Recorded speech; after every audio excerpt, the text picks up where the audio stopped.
Pat Brown, the first time we spoke was just before you turned pro, and you said to me you wanted to be active. How do you feel the activity is? Are you happy with the pace of these fights? Yeah, definitely. Obviously, we're 2 weeks out from the last one, and it's all good and stuff like that.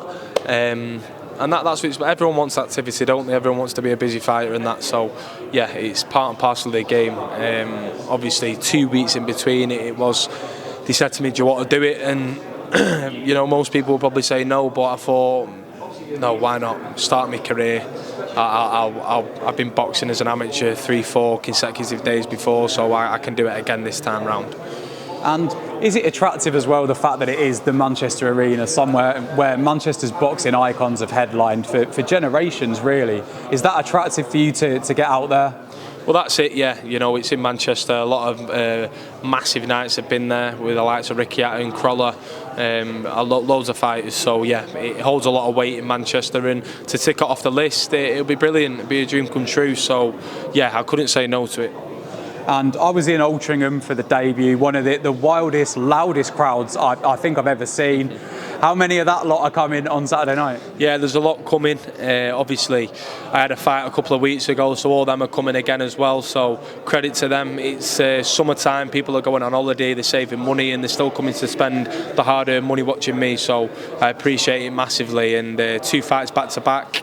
It's stressful, selling the tickets, and luckily I've got my best mate doing it, so he takes a lot of stress off me. But it's a tough gig, but it's all worth it in the end. How have you found the initial transition in your first couple of fights from amateur to professional? We talked the first time about expectations that you had. Now you do have those fights under your belt. What's that been like for you? In terms of probably, I don't let it get to me, to be honest. All the expectation, is he going to do this, is he going to do that? I just kind of focus on what I need to do, take one step at a time. I'll always be humble, I'll always be down to earth. I won't ever let anything get to me head. Everyone's there to do a job. Eddie's there to promote me. He's not going to say bad things about me, is he? And, at the end of the day, it's 2 men getting in the ring, they're having a fight. And, yeah, there's experience involved. You don't want to bite off too much that you can't chew, but it's boxing. I'm in a business where you can't fear no one. You got to get in there and you got to get the job done. And you've always had that power. Do you prefer the professional gloves in terms of being able to administer that power that you're famous for? Definitely, yeah. The small gloves, I can really feel, the crunch when I'm punching him. It's great. But then you got to remember they're also got the small gloves on and they're throwing back. So in terms of defence-wise, it's different defending with the small gloves. But yeah, it's good. It's a completely different game, being truthfully honest, in terms of the heat off the lights. You're not wearing a vest, you're wearing no top, and you're going for longer rounds, so it's a bit of a slower pace. So it suits me though. How inspiring is it training with Jamie, Nigel, obviously that gym? You've just had Dave Allen pull off the big win against Johnny Fisher. Jack Catterall has been world ranked for years now. You're surrounded by fighters that are reaching those stages you want to get to. How inspiring is that? Yeah, it's very inspiring. Obviously, you've just named a few of them there in the gym, and we've also got the hungry fighters. Alfie Middlemiss, he's fighting this Saturday. Myself, Conor Tusbury, he'll be back soon. He's hungry. You got Akib, he's been about, he's hungry, he's climbing up. So we've got the experience, and we've also got hungry fighters as well. So we're all bouncing off each other. The gym's thriving, and that's what it's all about, having a healthy gym, and we're all pushing each other. And a lot of the fighters you mentioned there, Will Crawler on the card as well. What is it about this part of the world that just seems to produce fighters? I think it's just that Manchester's, everyone's off their head in Manchester, aren't they? They all love it. They love the football, they love the boxing, and Manchester as well. Everyone's competitive. When you're at school, you're always competing with everyone. And I'm not saying it's just Manchester. It'll be the same in Liverpool and all other places. But I just feel like Manchester, it's kind of like the small London, isn't it? It's getting bigger. More people are moving to Manchester, and it's got so much history as well. I think a lot of people want to be part of the history that Manchester holds, because it's something to be proud of. Yeah.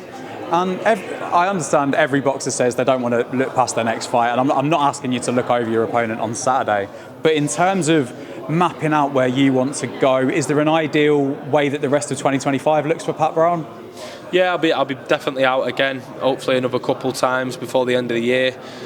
And then I'll have 5 fights finishing the year off. It'd be brilliant, and yeah, I've had a busy year.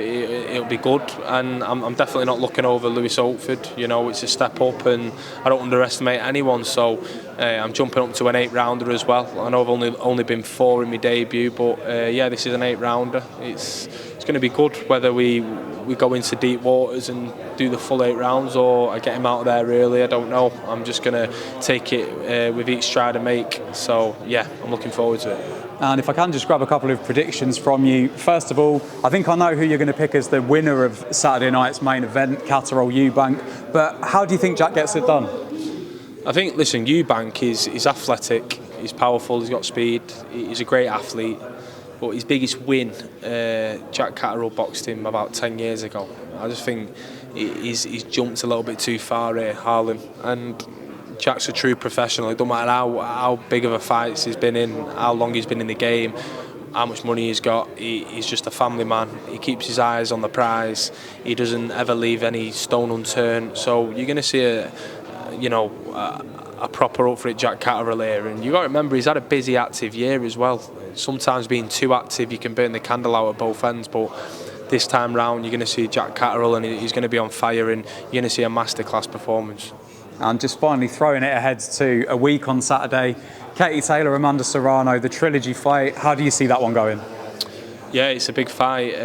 Obviously, they've been at it, got fight of the year and stuff, and they've gone at it like cat and dog. And Katie Taylor, obviously, she'll go down in women's history forever. And Amanda, she's game as well. It's really a flip of a coin. I think if Katie Taylor shows up, she'll get the job done. If she's still got enough in the locker. Great stuff, Pat Brown. Thank you. Thank you. Cheers, pal. Best of luck Saturday.